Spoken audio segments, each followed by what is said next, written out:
This is Viterbi Voices, your chance to hear stories about research, classes, student life, and more. Directly from our students, faculty, and other members of our engineering community.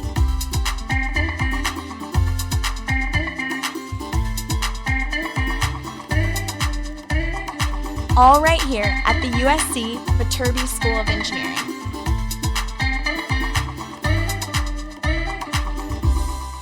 Hi, everyone, and welcome back to Viterbi Voices. I am one of your hosts. My name is Paul Ledesma, Director of Undergraduate Admission at the USC Viterbi School of Engineering.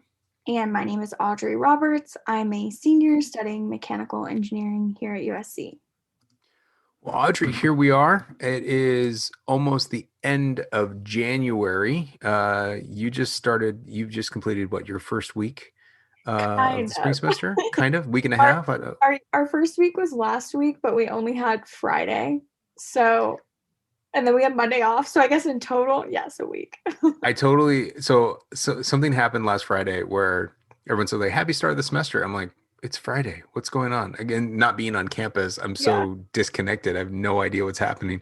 And I'm like, they're starting on a Friday? Wait, no, that's right. It's supposed to start on the 15th. And I'm so confused. It must be so weird to start on a Friday. Yeah, it was really bizarre. I mean, it was fine, but I was confused because we had it's all going to make sense as the semester winds up because it's like days of the week and, timing and stuff like that. Yeah. But it's just weird. Yeah, I think it's because we have this thing called wellness days this semester in lieu of a spring break. And I think it started on a Friday because that evens out the number of Fridays we miss with wellness days. So totally. I think that was the reasoning. But good to know. Good to know. Well, segueing off of that is somewhat related to the topic of this episode. You want to tell everybody what they're about to hear?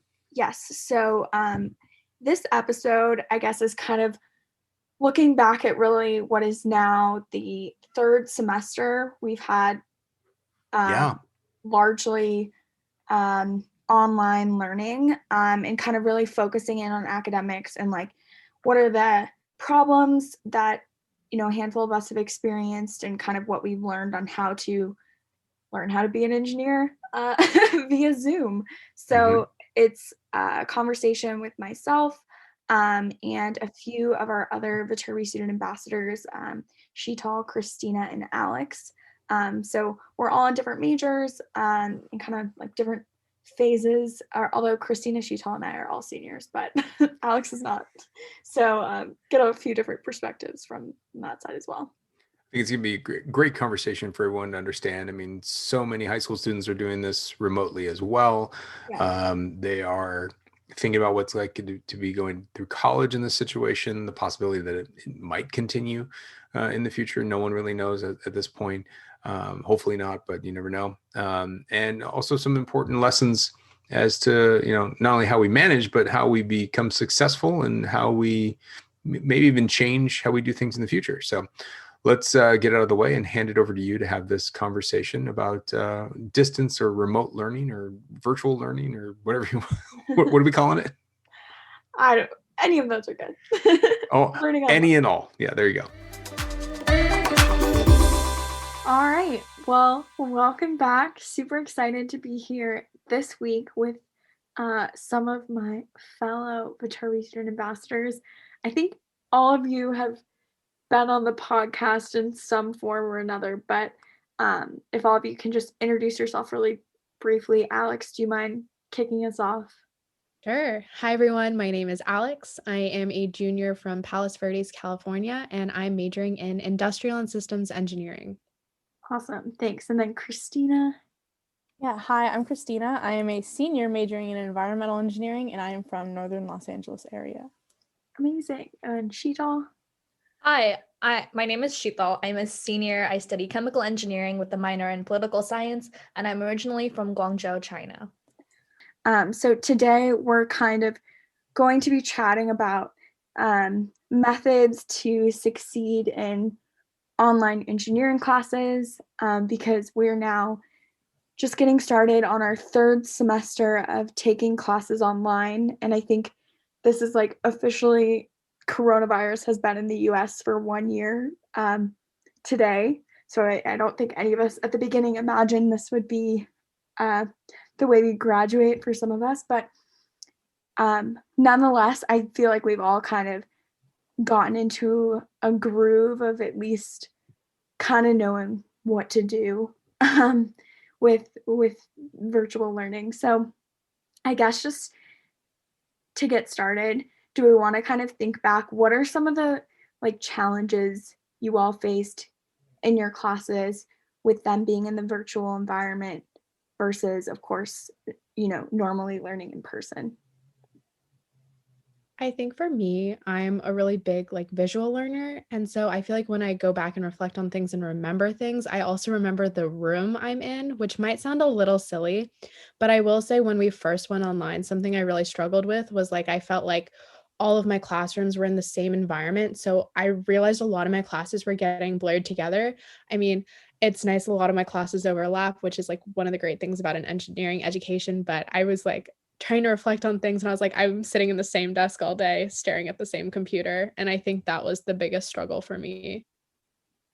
I had a really hard time letting go of the kind of interpersonal interactions in a classroom when I started studying from home, especially because engineering professors tend to go a little bit fast sometimes and you'll miss something they said. And usually you can look over at your friend, look at their notebook and be like, okay, that's the rest of the equation, but you can't really do that in online class. So that was definitely something I struggled with because I just fall behind really, really easily. Yeah, it, just like all of that and the fatigue on top of it, which I think is a part of everything, because you're sitting there staring at a screen. And while at USC, you might have been in between classes, biking somewhere, walking around, grabbing a smoothie, talking to your friends, even during classes, smiling at a friend or glancing at your phone. You're just sitting at your desk for sometimes hours and hours and hours staring at the same screen. And it gets so, like, it feels really terrible to be sitting there doing that versus getting up and moving around and having those personal interactions and sitting in a lecture hall versus sitting in an empty room. It just feels so different. So I got so burnt out in the first few weeks, more than I did at any other point during this. So that was definitely an adjustment I had to make, just learning how to like change my environment and figure out how to work in that space so I didn't get burnt out or tired super easily. Totally. Yeah, I can say like all of these things I have experienced too and have struggled with. Like, I think one thing too that we're all kind of touching on is just like visually, it's like a really different environment to learn in. You're kind of like looking down at your computer rather like that's just like an uncomfortable way to sit. And then also, like, one thing I've noticed, Alex kind of talked about this too, like sometimes it's harder to connect information, whether it's like maybe on one slide there was an equation then on the next slide there's an example, whereas like if a professor was writing it on a whiteboard or a chalkboard, that's like all in the same place, so it's like so much easier, just I think, to learn really that way.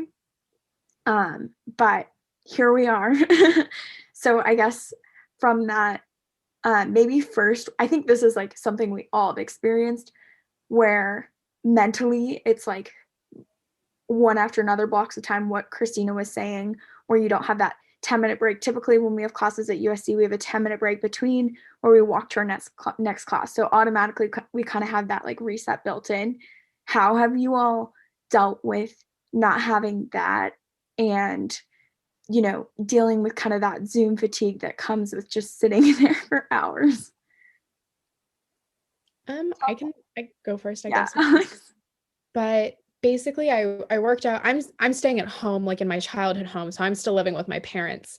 And they're kind of hard roommates to have sometimes, but I kind of struck a deal with them, especially on days that I have classes back to back to back. So I really only have that 10-minute in between where I'll take the first class in my room and then I'll take the second class at my kitchen table and just kick them out and tell them they're not allowed in that area for that space of time, just so I can change my environment. And that's really helped me. It also helps because I'm like actually getting up and stretching in between those periods like I would normally be doing in class. So I feel like starting to do that, especially last semester, really helped. That's a So great idea. for me, I have a couple of evening classes this semester, which I'm not really used to because they don't tend to be the case for engineering classes. Maybe So for that's chemical engineering. yeah, they're not engineering classes. One of them is a cinema class, and one is a Oh, class for my minor. So it's politics of the local criminal justice system. So I'm not used to having Zoom fatigue at night after a day of Zoom classes. it's a lot to handle. So I've taken to cooking dinner in between my classes instead of flopping down on my bed like I want to. Just because standing at my stove and, my kitchen granite countertop and eating and making food calms me down in between classes and really helps me reset so that I don't go into that last class of the day being extremely exhausted. Totally. That makes sense. I don't know about you guys, but like I have my setup where I sit and do my classes where I'm like, I have my monitor here since I learned that like my laptop can only hold Zoom and not anything else. Now I have a monitor that holds, Slack, Google Chrome, OneNote, whatever I need open. I have my notebook set up. I have a whole desk just full of anything and everything I could need. So I tried taking classes away from here, but it was just like I felt kind of restricted. Like I can only have Zoom open and that's it. And I'm a very distracted person. So that was not really conducive of a good learning environment for me because I would distract myself with like a television or something else that wasn't good. So I really value those like 10-minute breaks where I could just get up and walk around. Like Alex was saying, I live at home. So that means interacting with my parents or my family. And if you've seen those memes of like your mom always asks you to do chores at like the most inconvenient times, like my mom today asked me to go drive somewhere and pick something up. And I was like, oh, I just got out of class for 2 hours. Now I have another hour of class in about 5 minutes. So I'm not going to do that. But that's really what it's like. It's just walking around and interacting with people and having, even if it's like the same people you've been seeing for the past 12 months, it's kind of nice to talk to people, move around a little bit, stretch your legs, maybe walk outside, stick your head out a window. Anyone who's living with like roommates from college, not with their parents, one thing I found super helpful is because classes tend to end around similar marks, sometimes like 12:50, 1:50. Usually your 10-minute breaks will overlap with your roommates. So again, like Christina said, kind of that social interaction, you can almost mimic that in your own household. Like, how was your class? Like, what's next? Oh, I'm so tired. Just, whatever it is, kind of just pretending like you're going about your day as normal, where you meet someone and you talk about the class you just had, whether it's your friends you're exiting the classroom with, right? Just kind of putting all that on your roommate. I guess one other thing that I think academically is really tough is that you kind of, I think this has got to be especially tough for freshmen or first year students and sophomores. It's really tough to make like academic connections, almost like she's always saying, you can't turn to your neighbor and either look at their notes or even, turn to a neighbor to form a study group or, it's harder to get those connections of having someone to be able to ask questions other than the professor or, even in class, I love those moments from my classes where I like turn to my friends. I'm like, I have no idea what's going on. I guess, have any of you found a remedy for that? And I do recognize we're probably in a little bit different position just because we probably know more people in our classes than those starting engineering, but anyone have tips for that? I guess I can start out with a tip. I mean, I think a great like first way is I noticed even today was the first day of a lot of classes. We go around and introduce ourselves typically. I think it's really great to kind of like start then and say like, hey, I'd love to form a group me or a Slack or something amongst the group when you have that opportunity to kind of like get to know each other that first day, because you naturally that opportunity doesn't come about later when it's just sort of on Zoom. So I guess that would be my tip is your first day of classes, if they are remote, to kind of take that chance when you're introducing yourself. Yeah, I absolutely agree. And I think GroupMe is definitely one facet, but then you end up with like, sometimes you end up with GroupMes that are like 30 people and no one wants to chat. So I think as many different platforms as you can use to connect with people in your class, the better. I had a class yesterday where they were like, so we have a Discord channel that everyone can just join so you guys can have more informal discussions. And I just think there's so many different avenues that you can use, right? You can have a Google Doc where everyone puts their numbers in. You could do a GroupMe. You could do a WhatsApp group. And I think the more of those you do, the higher the chance is that one of them will pan out. And I feel like different people are more likely to communicate in different spaces as well. So if you're that person who drops the GroupMe link in the Zoom chat on the first day of class, like good for you. Totally, yeah. Oh no, yeah, I feel like this is just an interesting topic to answer. So Alex, yeah, you wanna? I will just say, like, I actually switched my major my second semester sophomore year, which was actually the first semester we went online. So I was in a completely new major. I didn't know anyone in my classes. Um, we had only had class for like 6 weeks or so before we transferred. So I was right in that sweet spot of like just starting to meet people in my classes. And then everything goes online and I'm like, crap, like I no longer, like, I don't even remember these kids' names. I just remember them as the kid who used to sit next to me in like my Python class. You know what I mean? Um, and so that was definitely like an interesting transition. I kind of, felt like I was a freshman all over again, not really knowing people. But I mean, seconding like everything about that. But I will say, like, I've had professors who will do breakout rooms and stuff, and just like really being active and turning on your camera and participating in those are a really good way to get to know people. That's how I've made some of my friends. There was something like I kind of started doing, which I felt really creepy doing at first, but then I kind of got over it because I realized other people were in my same boat, which was if, when you're in the same major, you often have a lot of classes with people. So if I had like, there was certain people that I would have like 3 or 4 of my classes with. So I was seeing them via Zoom all day, every day. And so I finally got up the nerve to like message them in Zoom. And I was just like, hey, like I noticed you were in one of my classes. I just transferred into this major. Do you think I could get your number so we could study sometime or something like that? And that was actually how I formed some of my study groups. And that's kind of what we did before we actually started making all those Discord channels, because we were like, hey, like other people must be in our boat. Then we started doing the Discord channel. So I guess my classes were a little late to that idea. But I mean, I guess just trying to like be engaged and present in class also really helps. Totally. And yeah, I know in a lot of classes in Viterbi, we have like a platform called Piazza to ask questions. I feel like people have a love-hate relationship with Piazza, but to ask questions, and professors and um, teaching assistants, graders, whatever, will respond, or students can respond. And in a couple of my classes last semester, people would just even post like, hey, I'm studying for the exam Sunday at 2 p.m. Here's the Zoom link. Anyone can join. And I thought that was really great because I know for us, so like seniors in mechanical engineering, like we pretty much do all know each other by now. So it's like such an amazing community, and it's awesome to just have someone who can do that, and then you can get to see each other again, which is great. And I think like study groups are so important, and like academic, I don't want to say like academic relationships because that sounds weird, but like those connections are really critical, I think, to success in classes. So yeah. Yeah, Awesome. and kind of as a compliment to that, I think with Viterbi classes, since they tend to be on the smaller side, like around 30 kids, when you have those group chats, it's not big enough where it's super daunting. But I know for people in general education classes, sometimes those classes are like 100 kids, and that's really scary to put anything in that kind of chat. So I would say go to discussion, if nothing else, so that you have a smaller group of people that you can interact with more closely, and you'll probably get to become closer friends with those people because those classes are so much more interactive. I know people tend to think that sometimes discussions are good blow-offs, but they're really, really crucial, and honestly a better way to make friends than lecture. Totally. That's a great tip. So one other thing, I think it's super hard to focus on Zoom.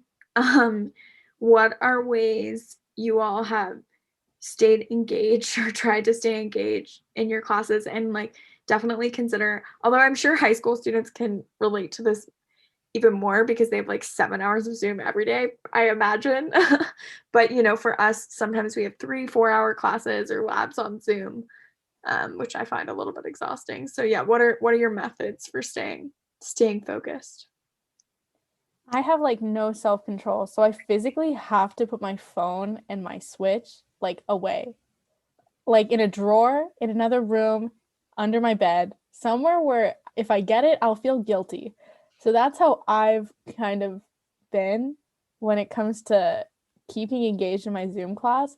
It also helps a lot to turn your camera on. I always feel super uncomfortable when I have it on, but I also hold myself accountable because I'm like, if I do anything weird, like shift and get too comfortable in my chair and obviously not look at the screen, my professor's going to see it or someone's going to see it and I'm going to feel awkward. So I turn my camera on whenever the professor allows it, just to hold myself accountable. And then taking notes. I sometimes like don't want to pay any attention during a class, but honestly just sitting there and trying to listen to what the professor says, even if you don't catch all of it, writing down whatever you do, it helps so much when doing homework and studying, even if you don't feel up for it in the moment. Like, it's so valuable, and that's how I keep myself engaged. Honestly, getting through an entire class and taking notes the whole time and not looking at a single TikTok is a huge thing for me at this point. I'm getting so over Zoom, but it's the little things that matter, and I think those are all the different ways that have helped me personally, like, stay engaged with everything. Totally. Those are great tips. I should take some of those. I would also say, like, making sure all of your notifications are turned off, because for some reason, when I turn off my computer notifications, I still get Slack notifications. And I don't know why this app thinks it's special, but it's the worst also because I like have like a strange ringtone. Alex programmed her Slack to say hummus every time it goes I like off. didn't. It's like I'm blanking on the word. It's not the default one, but it comes with the Slack program. Like, it's one of the options. Like, I didn't have to do anything special except scroll down a little farther than the normal person. Wow. I have the same issue with Slack, so I deleted Slack off my computer. Oh my goodness, that's You just have to mute it separately. Like, within the app, you just have to mute it separately. interesting. But It's also always my VSA Slack channel. So I'll be in a VSA meeting or like doing something official, and then it'll be a Slack thing. And I'll be like, well, this is related, to be fair. Like, I know this is unprofessional, but See, when we were talking about like how your classes use Discord, the environmental engineers, we have a Slack where we just join different classes, and they kind of like go off during classes. So I don't want to close them because I kind of want to hear what my classmates are thinking. Especially in these first few days, it's been fun. Like, my professor will say something funny like, oh, sometimes I think like if I was a fruit, I would be a mango. And we all write like, okay, cool, just in the Slack. And it's fun to be able to talk to your classmates like that. So RIP Slack and environmental engineers toolkit. I think USC made a Slack for every class. I got added to like a million Slacks. Those are kind of helpful. Some of my professors use those a lot, actually. And that's another good tip. Like, I think kind of if you have in the moment questions when you're doing homework that you don't want to write a whole email for, those Slacks have been pretty helpful. Some professors use them pretty frequently. That's good to know. Yeah, I think in terms of staying focused, though, honestly, I think I find it very challenging to focus on Zoom for 3 hours. Like, I honestly, I can't do it for 3 hours on my computer. We couldn't even stay focused on this question. We started talking about that. Yeah, exactly. And I think at a certain point too, you kind of just have to like cut yourself some slack on that and, do your best. And honestly, I think if you have to take like a 5-minute break and like walk around, if that means you're more focused for the next hour, that's totally worth it, in my opinion.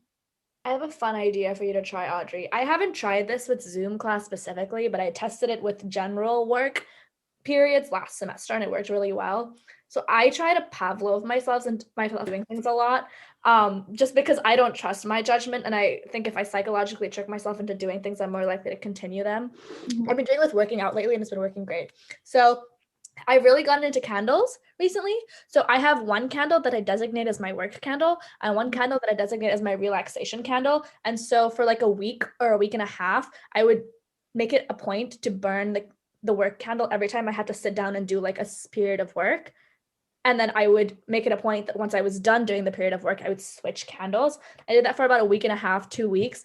And then after that, I tested it to see if when I turned on the work candle, I would be more productive than if there was no candle burning. And it may have been psychological, but I think it worked. So I haven't tried it with Zoom class yet.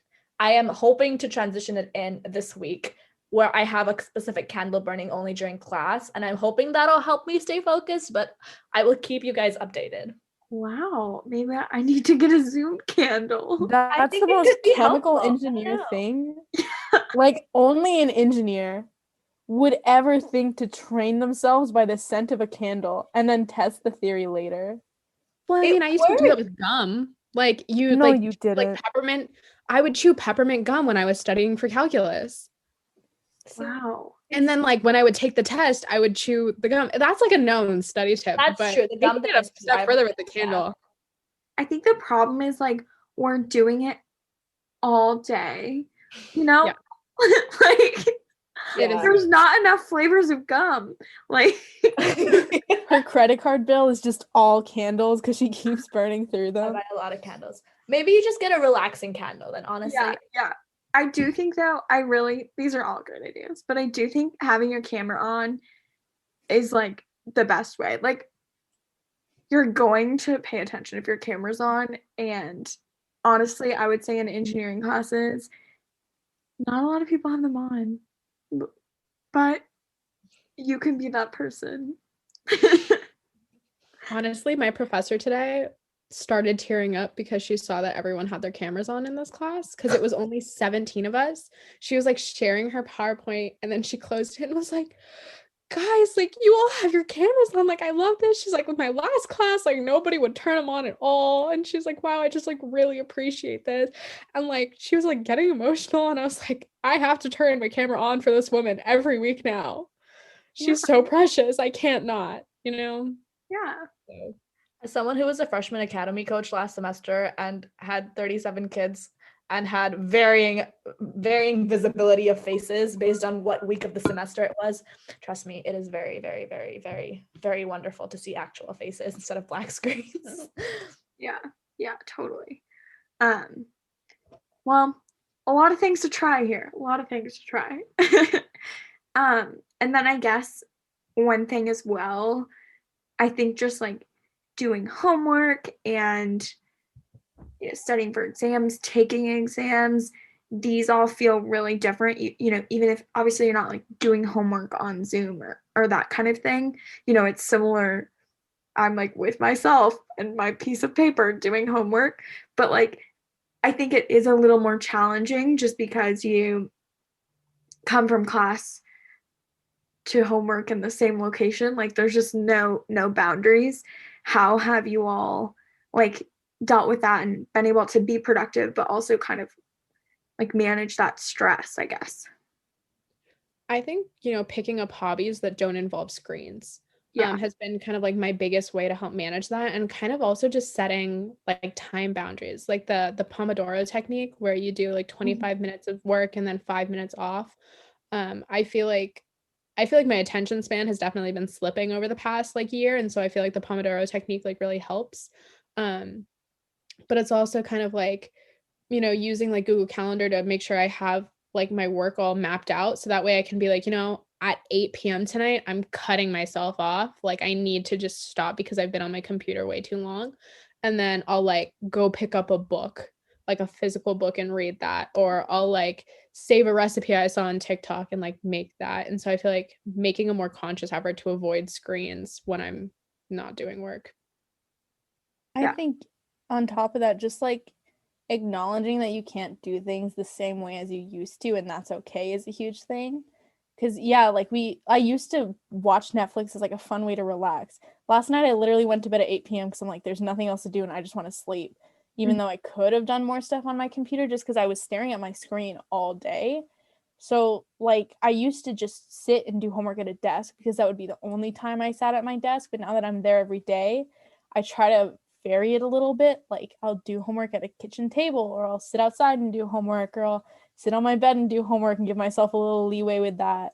I've also found that there's a lot of unique tools you can use specifically for engineering homework. I have found so much value, and I know that like not everyone has access to this, but whatever way that you can make it work, whether it's like a Rocket Journal or something where you can scan it and upload it, of having digital notes, being able to take my notes digitally, do my homework digitally, that way I have a record of everything, helps so much because I cannot draw straight lines for the life of me. I have tried a ruler. It does not work. Having that feature in Notability where you draw a line and it straightens for you is immaculate in engineering. It helps so much. So having like homework tools that I can take advantage of and think like, it's cool that we're virtual because I get to use this more rather than I have to use this because it's virtual, is kind of hype as well. Yeah. Other than that, just like for exams, if any professor listens to this is a joke. Like I'm making a joke right now, but I actively listen to like the Lord of the Rings soundtrack when taking exams. because, you can't do that in a classroom, and sitting at your desk at home and taking an exam is so weird that giving yourself something else cool going on also helps you focus. So changing it up a bit is kind of fun.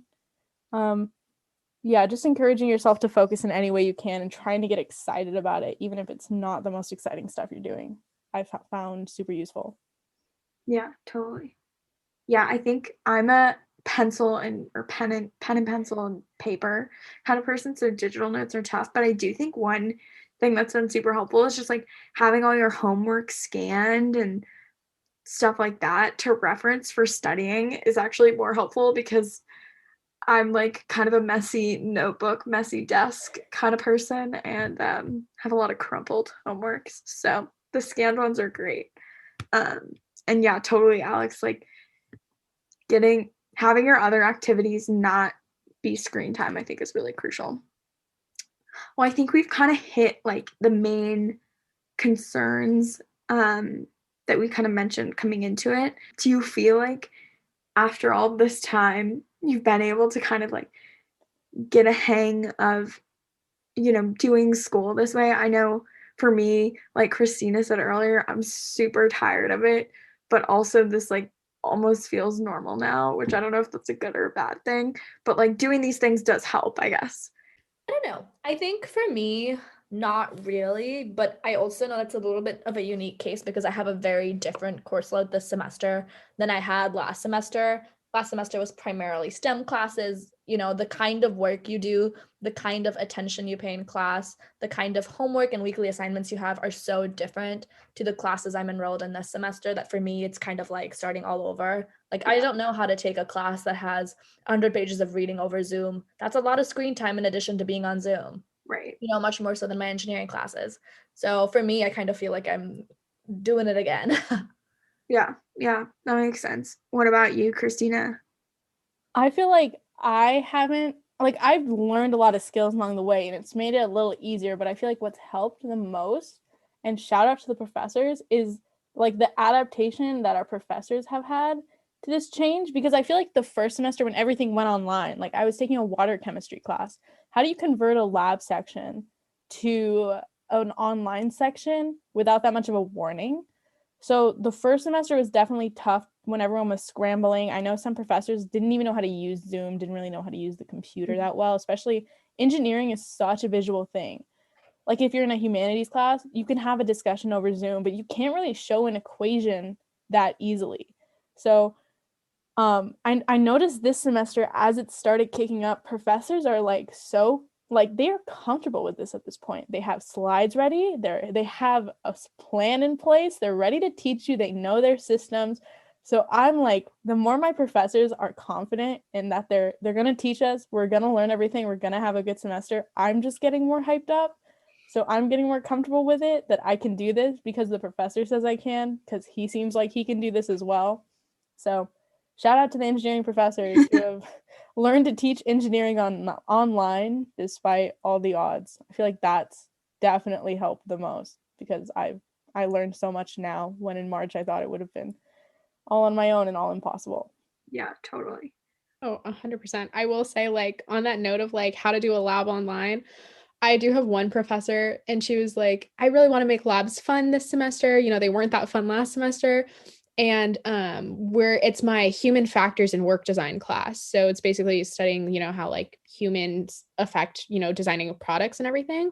But later on in the semester, we're going to talk about kind of like assembly line stuff. And she's like, we're going to be making Rice Krispie treats in labs and like assembling them and packaging them. And she's like, kind of gets the concept across and it's going to be fun.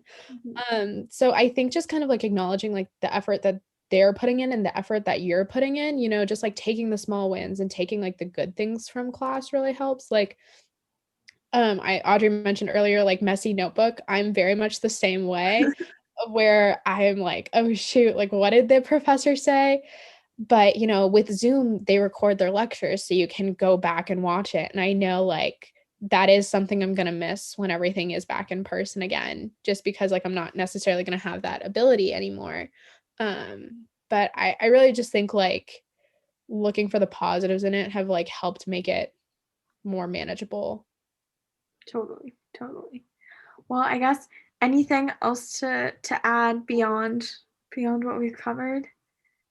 I think kind of with what Alex said about looking for the best in it, because you have the freedom now working at home to add things to your classroom experience that make you focus more, like having a soundtrack on, if you're someone who likes to snack during class so that you don't get hungry and distracted, having a cup of tea. I bring tea to a lot of my lectures now, and it really helps me stay really grounded and focused. So kind of all those elements that normally you'd be sitting in the classroom going, God, I wish I could run to Starbucks and get coffee, and I can't listen to this professor because I'm falling asleep. You can rectify that by going to your kitchen and getting coffee. So making use of those things, I think, is really helpful in trying to stay focused. That's also one very bright side. You don't have to carry a backpack full of really heavy books. That is like such a major plus. No, I was talking to someone about this the other day because we graduate in May, and I had this sad realization of like, where else am I going to carry around like a bright yellow JanSport again in my life? Like, it's so like, what am I going to do? Like a professional briefcase from now on? I missed out on my last opportunity to wear one of those cool backpacks and just carry around my laptop and a book and just look like a student. I feel like backpacks are in though, so I think you can still do that. That's true. But I remember like in May or so, I don't know, whenever I came home to Denver, I don't know if any of you have seen my backpack, but I have like a huge backpack. You're going camping in that. Yeah, like it like and like I'm like a short person. It is huge. And I remember just being like, thank God because at that point it was kind of clear. The classroom experience was probably coming to an end for us seniors. But I was like, thank God I'm never gonna have to carry my backpack again. So that's true. Major plus. Except now I'm just like slouched in my chair, so I don't know what's worse for my back health. But I will say, I got a new backpack and then I tore my shoulder and couldn't use it, and then the pandemic happened. So I have this brand new backpack that has not been used. Just waiting for it. And it's just waiting for me. So it'll maybe make its debut my senior year of college, even though I got it my sophomore year of college. Dude, carry that on for the rest of us. You got to wear that backpack around like you're wearing it for all of us here who are graduating. We should all give you our backpacks. Well, amazing. Thank you all so much. And I hope that for high school seniors, I'm sure you all probably have some Zoom tips that can help us as well. But hopefully these can apply to your classes too. And while I really hope that fall 2021, every class can be fully in person, I don't think any of us know, so I'm not going to make a prediction on that. So maybe these tips will be good for a while, maybe not, we'll see. All right, thanks everyone. All right, and welcome back. A big thanks to Christina, Sheetal, and Alex for joining me on that one. But yeah, I hope that the lessons we've learned on how to be successful students in a well, it's not really even a new way of learning for us anymore, and in this way we've been doing school for quite some time now. Hopefully they're helpful for high school students or first year students, or I don't know when remote learning is ending, so in the future maybe. So I'm interested, how in some sort of alternate reality, do you think if you had a choice, would you have done this virtual learning in high school or college?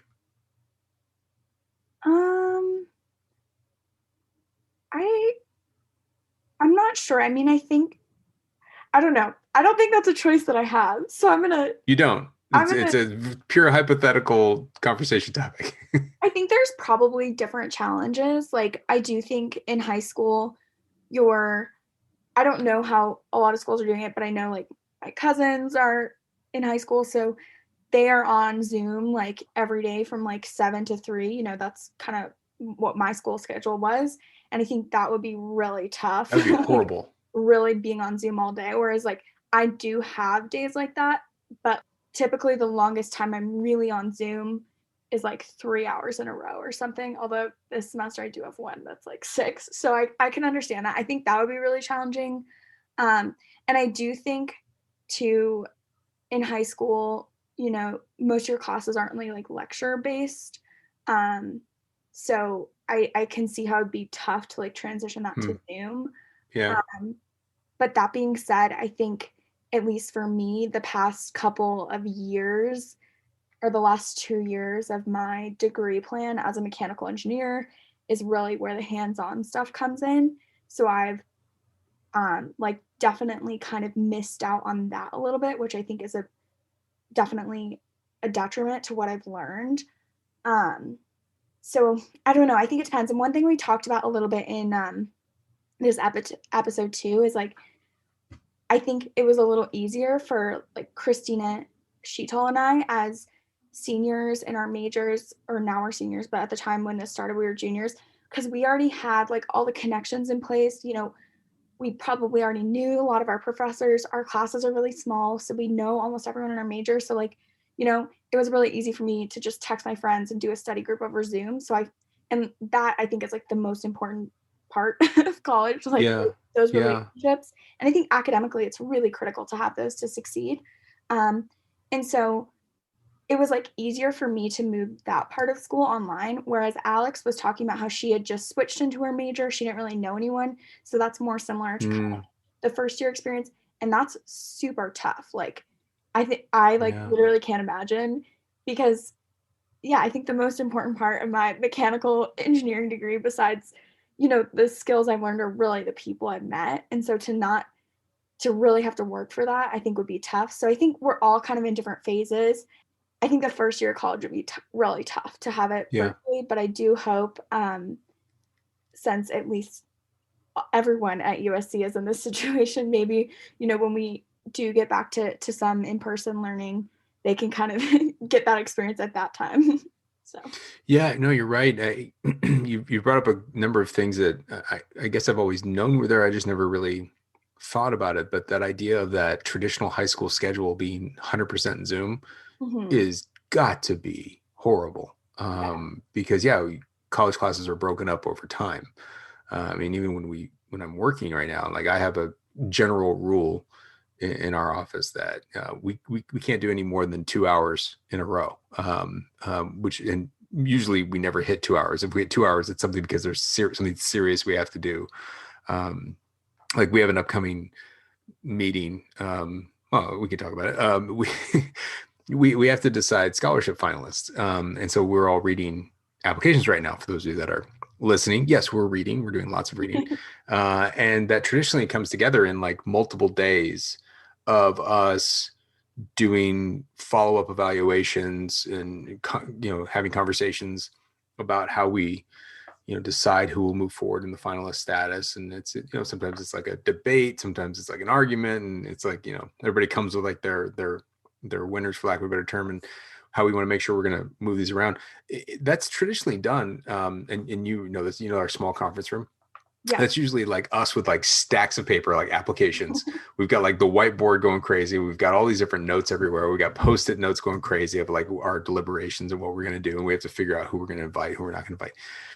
And I am personally struggling with how we're going to transition that to a virtual conversation. And the first rule was, because what we usually do is we go into that conference room, we essentially lock ourselves in there. Like, okay, until we come out, we're done. That can't happen over Zoom. We can't set up a 6-hour Zoom meeting. So like we made the rule of like, okay, well, we're going to break this up over multiple 2-hour sessions. Just as an example of, I can't imagine doing more than that. So my heart goes out to everybody that's in that situation. I know that everybody's dealing with it slightly differently.